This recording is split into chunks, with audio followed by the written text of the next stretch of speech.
prodi anestesiologi. Di sini saya akan melakukan penyuluhan kepada ibu bapak-bapak sekalian. Materinya itu tentang lalat sebagai faktor penyebab penyakit leishmaniasis. Untuk para panitia boleh dibagikan materinya.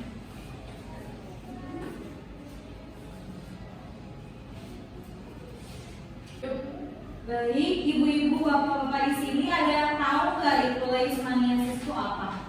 Tidak. Oke, di sini saya akan menjelaskan ya. Pengertian dari penyakit leishmaniasis itu.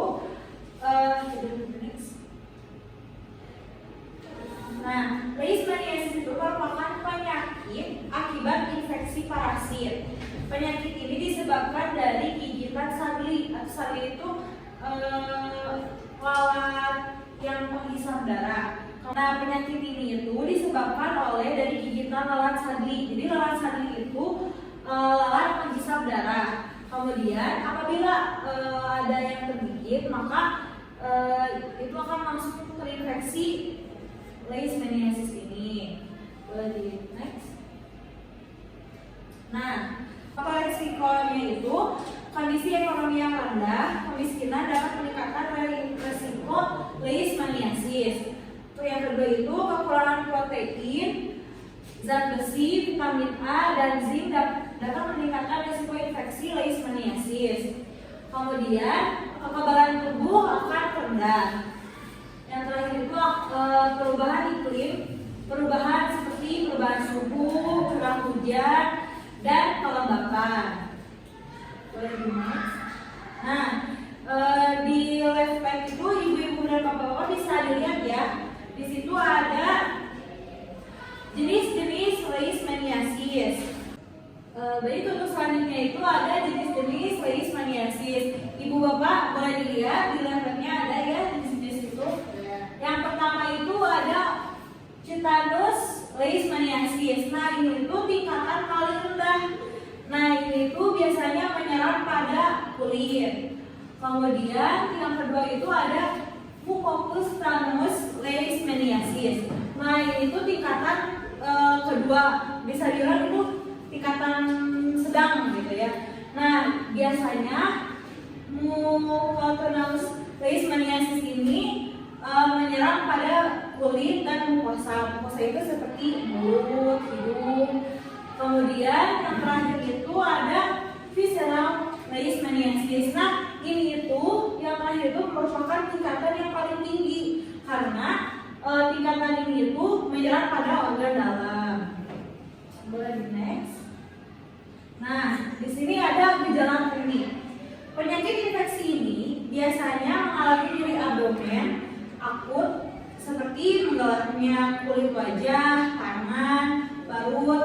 Kemudian ada penurunan berat badan, ada pembesaran limfa, anemia, terus ada leukopenia dan trombositopenia yang nyatanya merupakan petunjuk penyakit progresif.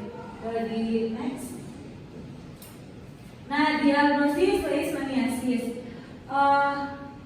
Pada saat diagnosis itu pertama-tama dokter akan mewawancarai secara spesifik kepada pasien, yaitu dengan menanyakan apakah pasien yang terkena leishmaniasis itu telah berpergian pada suatu tempat gitu ya, seperti tempat daerah endemis. Kemudian dokter juga akan memeriksa fisik secara menyeluruh kepada pasien. Kemudian dokter akan meminta biopsi kulit, yakni dengan mengambil sebagian kulit sebagai sampel yang akan dilakukan pengkajian melalui mikroskop pada laboratorium.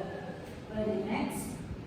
Nah, untuk pengobatannya, pengobatan biasanya tergantung pada jenis-jenis leishmaniasis tersebut. Biasanya untuk Chitanus leishmaniasis ini dapat sembuh dengan sendirinya, tetapi dokter tetap menganjurkan pengobatan untuk mempercepat penyembuhan. Sedangkan untuk Mucopus dan visceral leishmaniasis ini harus segera ditangani karena berpotensi komplikasi pada pasien. Next.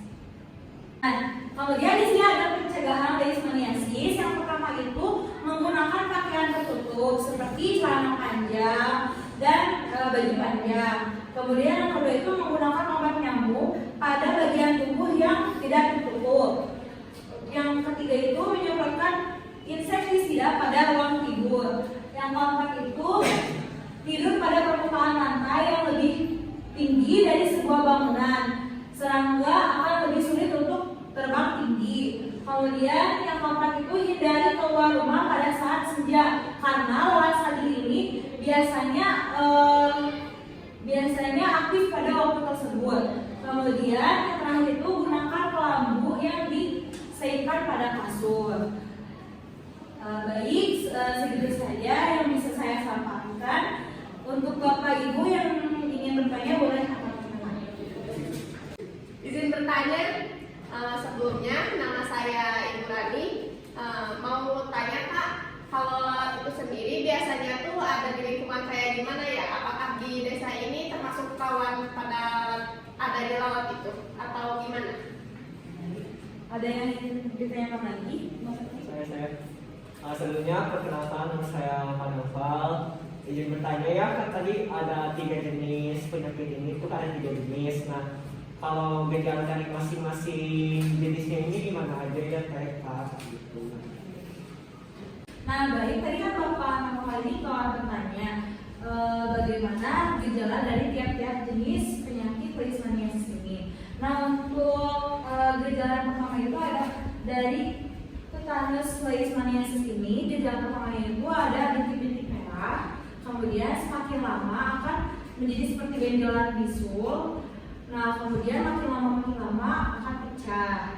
Nah, untuk tingkatan kedua ini ada mukokutanus leishmaniasis, yaitu gejalanya itu ada keluar cairan dari hidung dan mulut seperti mimisan. Nah, untuk tingkatan terakhir ini ada visceral leishmaniasis. Nah, untuk gejalanya ini yang pertama itu si pasiennya itu akan mengalami demam, kemudian ada penurunan berat badan secara drastis, kemudian ada pembesaran hati, limfa, dan sehingga ada juga menyebabkan kelenjar getah bening. Baik, itu jawabannya. Apakah sudah terjawab, Pak? Ya, sudah, terima kasih Pak. Baik, sama-sama ya Bapak.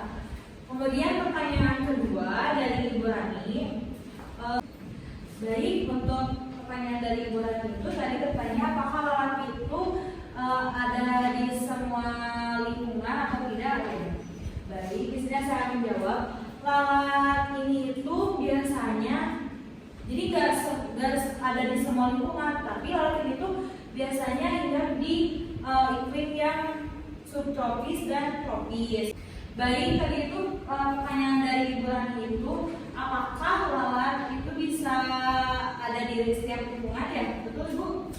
Baik, di sini saya menjawab, lalat ini itu biasanya ada tuh di lingkungan subtropis dan tropis.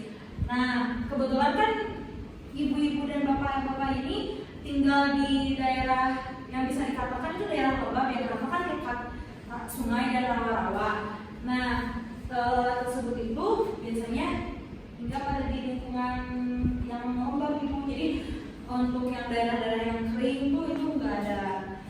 Baik Ibu, apakah sudah terjawab? Bisa. Ini sekian yang bisa saya sampaikan untuk kali ini. Kurang dan lebihnya saya minta maaf.